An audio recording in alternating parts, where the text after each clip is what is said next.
Kaixo, ongi etorria, errepasatzen asteragoaz. Lehenengo ariketa honetan esaten digute bi triangelo hauek antzekoak direla. Orduan ez dugu gehiago pentsatu behar. Proportzioa erabili daiteke. Goazen proportzioa erabiltzea. Jarriko du horrela. Eta lehenengo jarriko ditugu ezagutzen ditugun bi. Adibidez, ez dugu erabiliko isa 7,5ekin, ez dara 4ekin, baina 6,5ekin bai.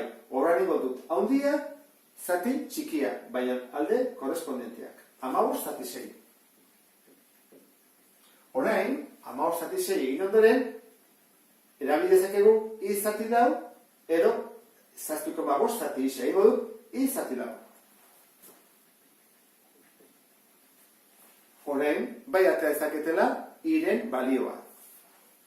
Egingo dut bidertu eta bestea bidertu. 15 bider lau, 60 da, berdin, 6i eta 6 zatitzen pasata, 60 zati 6, 10 zentimetro da iren balioa. Beraz, hemen jarriko dut, 10 zentimetro. Orain, isa jakiteko, 15 zati 6 erabiliko dut? Ba ez, behar bat egokiagoa da hau erabiltzea. 10 zati lau, zenbakiak sinpleagoak dira. Erabili daiteke hau ere bai, ba hau erabiliko dut. 10 zati lau. Berdin, orain, bi hauek, ez?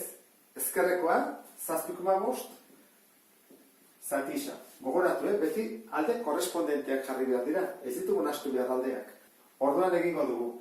10 isa, berdin, lau bider 7,5, isa berdin, 7,5 bider lau, 30, zati 10. Oizan bada, 3. Beraz, aurkitu dugu betere, isaren balioa, 3 zentimetro. Eta honekin, bukatzen dugu lehenengo ariketa.